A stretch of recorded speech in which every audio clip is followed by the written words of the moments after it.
Selamat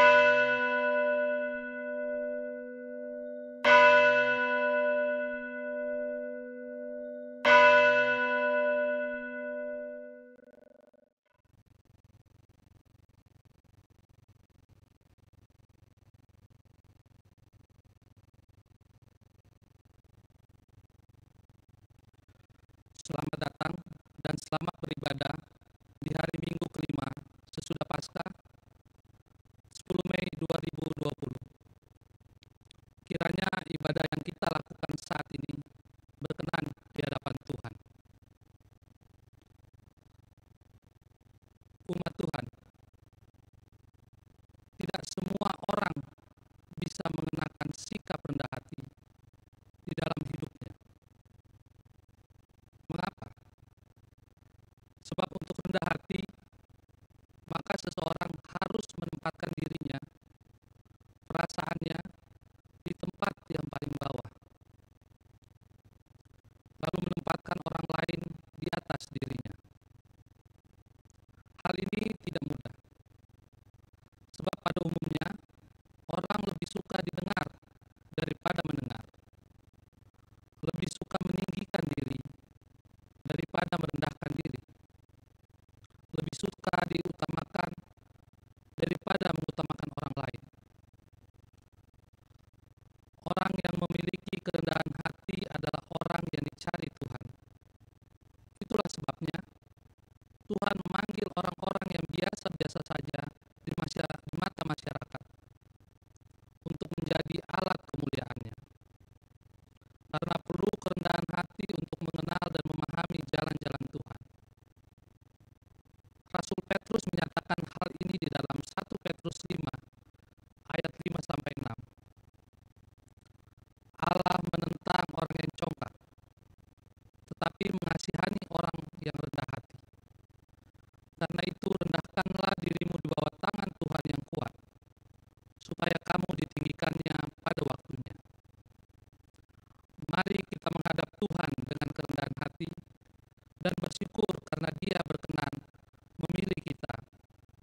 Saudara-saudara jemaat, marilah kita habiskan ibadah hari ini.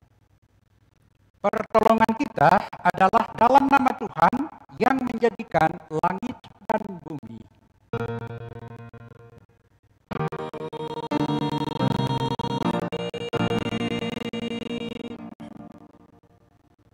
Nats pembimbing kita 1 Petrus 3 ayat 8 dan 9 berkata, "Dan akhirnya hendaklah kamu semua seia sekata, seperasaan, mengasihi saudara-saudara, penyayang dan rendah hati, dan janganlah membalas kejahatan dengan kejahatan atau caci maki dengan caci maki.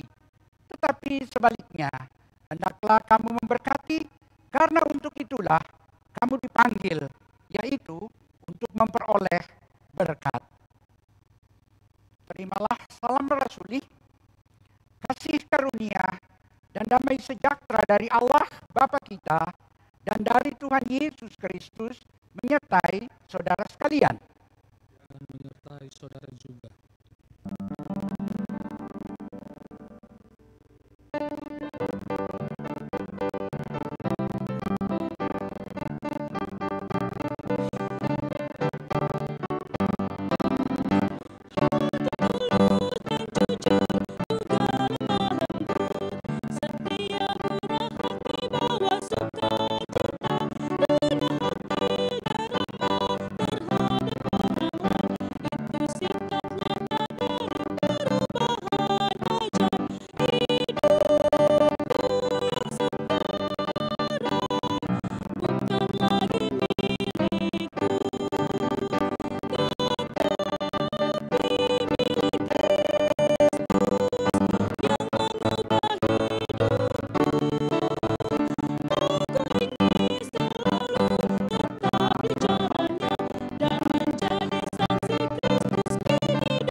Umat Allah di hadapan Tuhan yang Maha Tinggi, dengan kerendahan hati, mari kita berdoa.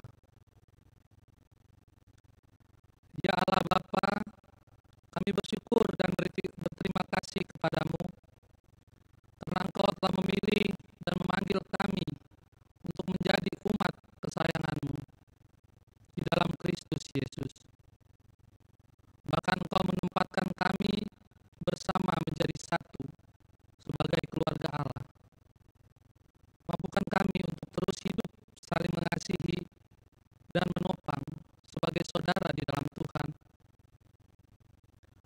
Ya Kristus Yesus, kami memohon kepadamu untuk senantiasa menempatkan kasih-Mu di dalam hati kami melalui peran Roh Kudus, sehingga kami mampu untuk selalu rendah hati satu sama yang lain.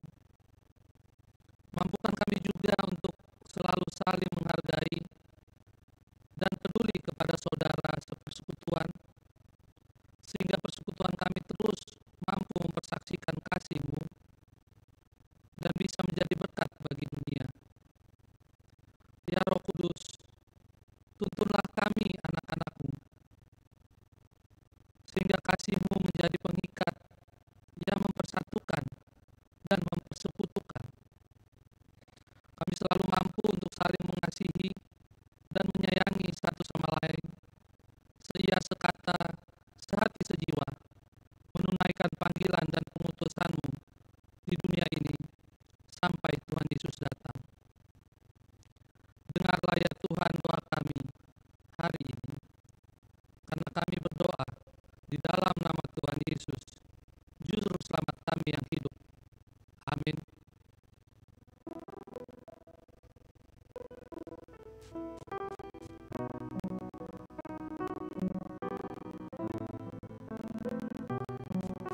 Saudara-saudara jemaat, kita masuk sekarang dalam pelayanan firman.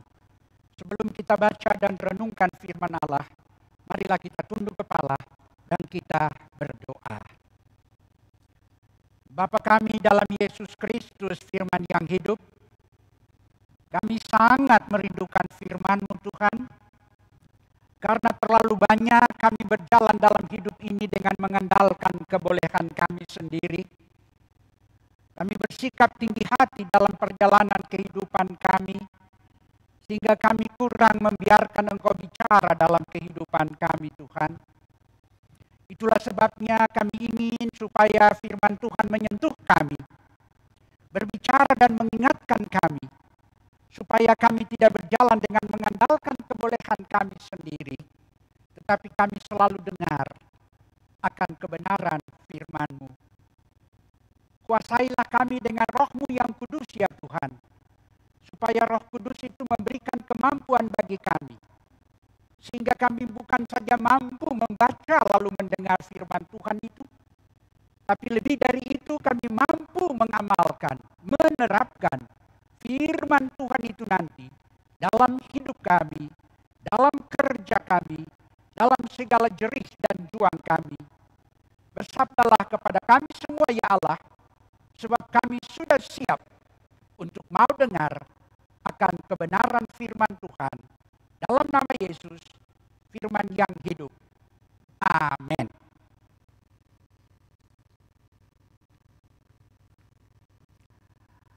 Umat yang dikasihi Tuhan, marilah kita mendengar firman Tuhan. Haleluya.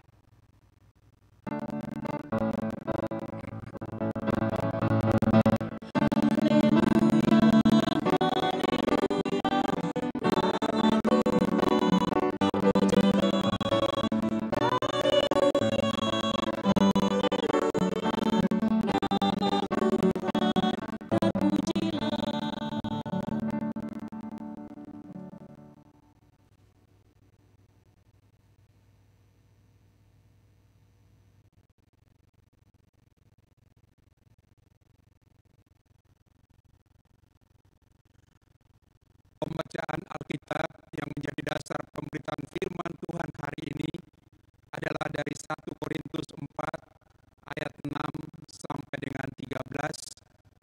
1 Korintus 4 ayat 6 sampai dengan 13 yang menyatakan, saudara-saudara, kata-kata ini aku kenakan pada diriku sendiri dan pada Apolos, karena kamu, supaya dari teladan kami kamu belajar apakah artinya ungkapan jangan melampaui yang ada tertulis, supaya jangan ada di antara kamu yang menyombongkan diri dengan jalan mengutamakan yang satu daripada yang lain. Sebab siapakah yang menganggap engkau begitu penting, dan apakah yang engkau punyai yang tidak engkau terima? Dan jika engkau memang menerimanya, mengapakah engkau memegahkan diri seolah-olah engkau tidak menerimanya? Kamu telah kenyang, kamu telah menjadi kaya, tanpa kami kamu telah menjadi raja. Ah, alangkah baiknya kalau benar demikian, bahwa kamu telah menjadi raja, sehingga kami pun turut menjadi raja dengan kamu. Sebab menurut pendapatku, Allah memberikan kepada kami para rasul tempat yang paling rendah, sama seperti orang-orang yang telah dijatuhi hukuman mati, sebab kami telah menjadi tontonan bagi dunia, bagi malaikat-malaikat, dan bagi manusia. Kami bodoh oleh karena Kristus, tetapi kamu arif dalam Kristus. Kami lemah, tetapi kamu kuat. Kamu mulia, tetapi kami hina. Sampai pada saat ini kami lapar, haus, telanjang, dipukul dan hidup mengembara. Kami melakukan pekerjaan tangan yang berat. Kalau kami dimaki, kami memberkati. Kalau kami dianiaya, kami sabar. Kalau kami difitnah, kami tetap menjawab dengan ramah. Kami telah menjadi sama dengan sampah dunia,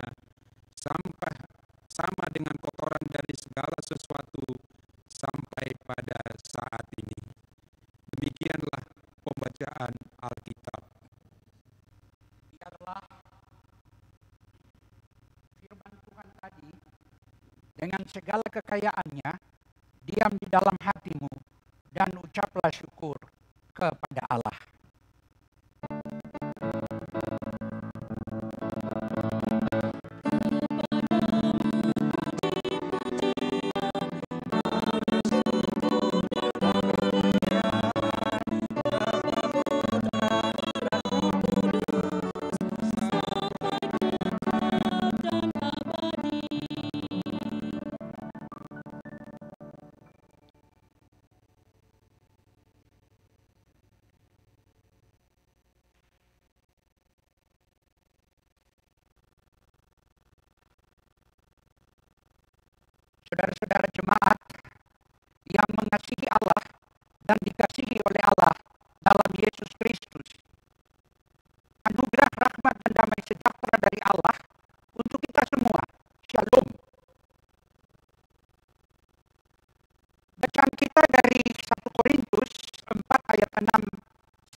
manusia yang begitu sombong.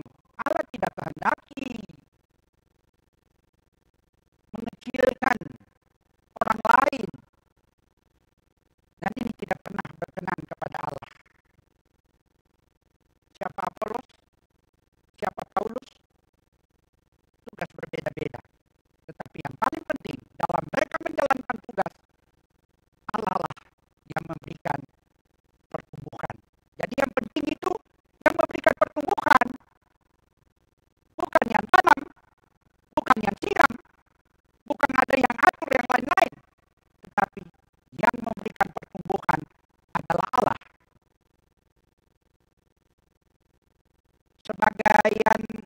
Sebagai jemaat Korintus, ada sebagian yang melihat diri sebagai warga yang terhormat, punya pengaruh kuat dalam masyarakat. Lalu melihat Paulus tidak berharga, terbuang, tertuduh, kecuali Apolos misalnya. Sikap-sikap ini bukan saja ada di masa Rasul Paulus, saudara-saudara, tapi sampai di abad 21 ini, sifat-sifat seperti itu juga masih ada di antara jemaat. Mungkin juga di tengah-tengah jemaat kita, jemaat Getsemani, GPIB Jatpon, mungkin saja.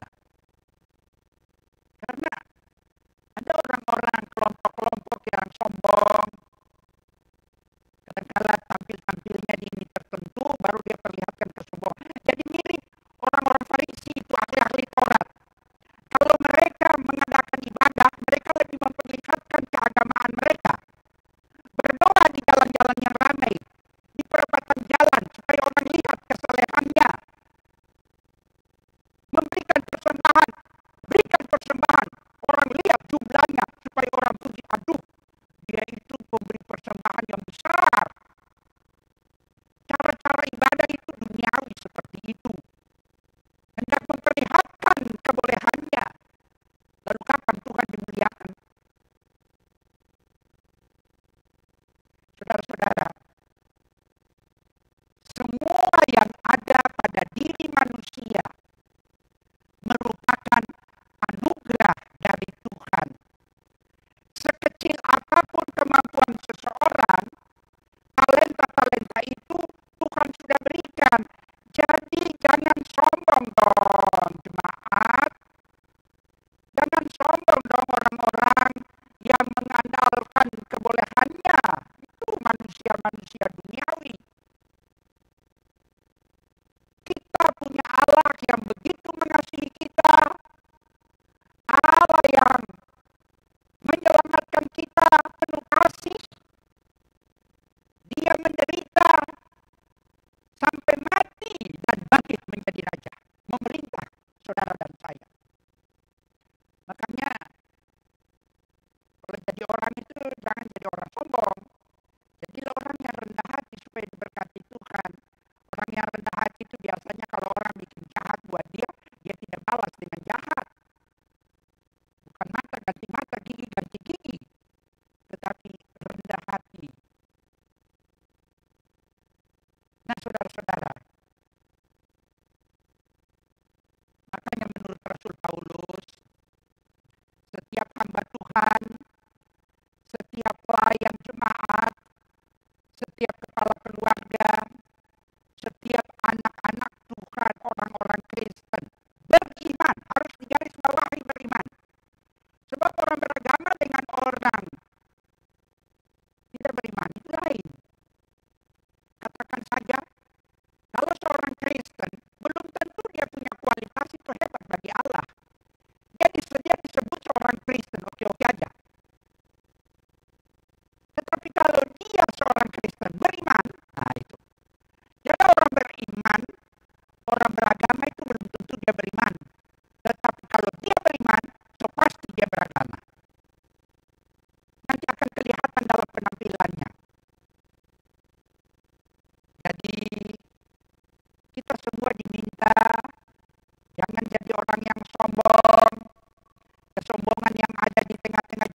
yang kepadanya dipercayakan rahasia Allah.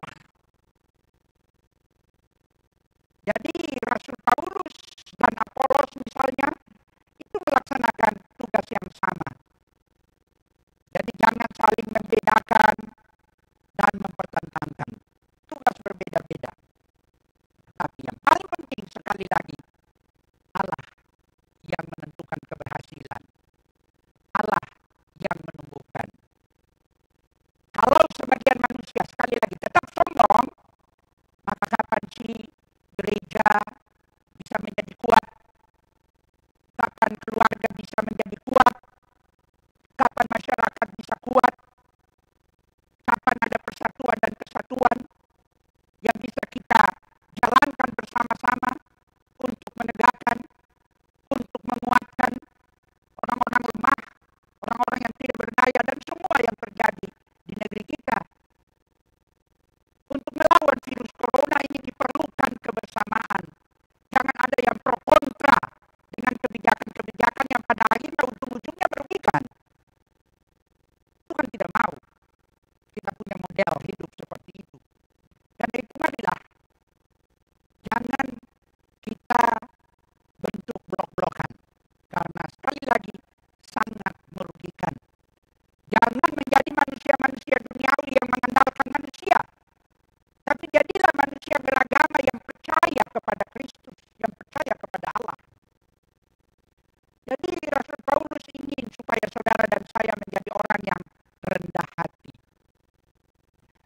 Rendah hati itu bukan berarti lalu dia punya kualitas rendah, tidak. Rendah hati itu beda dengan rendah diri. Rendah hati itu perintah agama. Kalau rendah diri itu kelainan, pembawaan kejiwaan, solusinya pergi ke dokter. Kalau rendah diri, penyakit itu. Tapi Tuhan minta jadilah orang yang rendah hati. Ada pidato mantan Presiden Soekarno, karena dia biasanya diberikan nasihat oleh Dr. Yele Mena. Dokter ini selalu dipanggil oleh Soekarno sebagai Dominic. Jadi mungkin salah satu pidato dari Soekarno itu diilhami juga oleh tema dari nafsu ini yang berkata, gantungkanlah cita-citamu setinggi bintang di langit dan rendahkanlah dirimu serendah mutiara di dasar laut. Mutiara dari Kepulauan Aro itu luar biasa hebatnya itu. Berkualitas walaupun dia di bawah laut untuk menjadi orang. Karena itu saudara-saudara, jangan kita ciptakan blok-blokan. Siapa sih yang mengambil keuntungan kalau mengatakan saya ini orang pintar, saya orang hebat, saya pemimpin. Nah, kalau sudah begitu rusak nanti.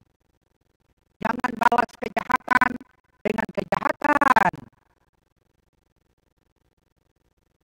Perlihatkanlah. Kalau orang bikin tidak baik kepada kita, kita balas dengan kebaikan. Nanti dia akan terpukul sendiri. Kenapa sih? Saya bikin jahat kepadanya, kok dia bikin baik kepada saya? Dia akan terusik sendiri. Dan Allah memakai keadaan ini untuk mengoreksi orang yang melakukan apa yang melanggar hukum Tuhan. Selalu bersyukur kepada Tuhan. Sebab cepat atau lambat, Tuhan selalu akan menuntun saudara dan saya. Bersyukur karena kemampuan saya, kekuatan saya,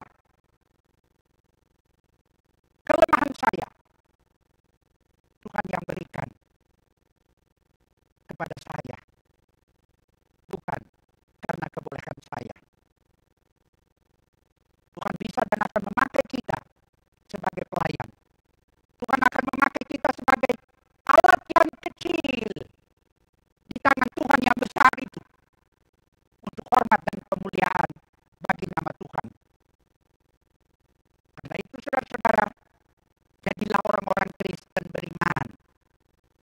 Orang-orang Kristen beriman itu selalu rendah hati dan mau hidup di jalan Tuhan, mau hidup dan mengenal Tuhan, menempatkan Tuhan sebagai yang menentukan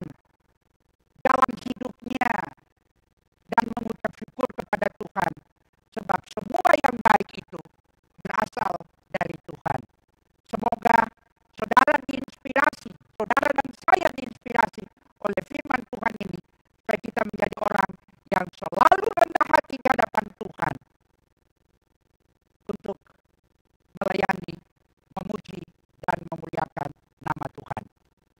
Amin.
marilah kita mengucap syukur kepada Tuhan dengan memberi persembahan kepadanya.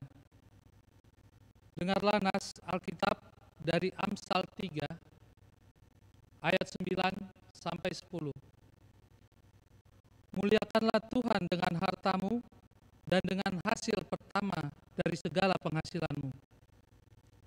Maka lumbung-lumbungmu akan diisi penuh sampai melimpah-limpah, dan bejana pemerahanmu akan meluap dengan air buah anggurnya. Tuhan memberkati kehidupan saudara dan persembahan saudara.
Umat Tuhan, marilah kita membawa persembahan syukur dalam doa. Kita berdoa. Ya Allah Bapa, sumber segala berkat dan kasih karunia, kami bersyukur dan berterima kasih kepadamu sebab di tengah-tengah kemelut kehidupan Engkau tetap hadir sebagai Allah sumber berkat dan karunia. Saat ini kami membawa persembahan syukur kami ke hadapan-Mu. Berkati dan kuduskan, supaya dapat dipergunakan untuk pelayanan gereja kami di tengah-tengah dunia. Dalam nama Tuhan Yesus kami berdoa. Amin.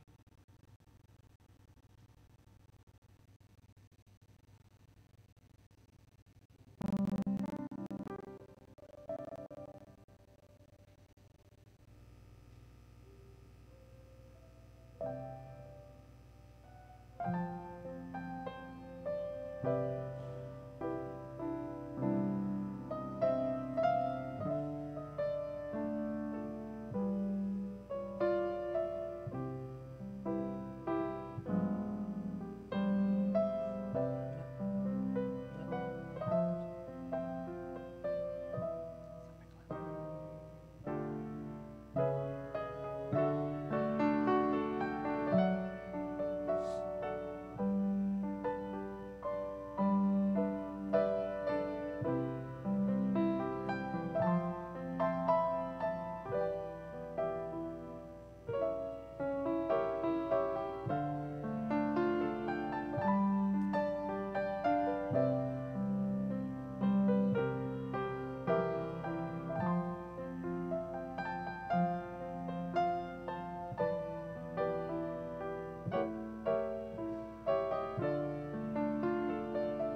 Pergilah ke dalam kehidupanmu sehari-hari dan hiduplah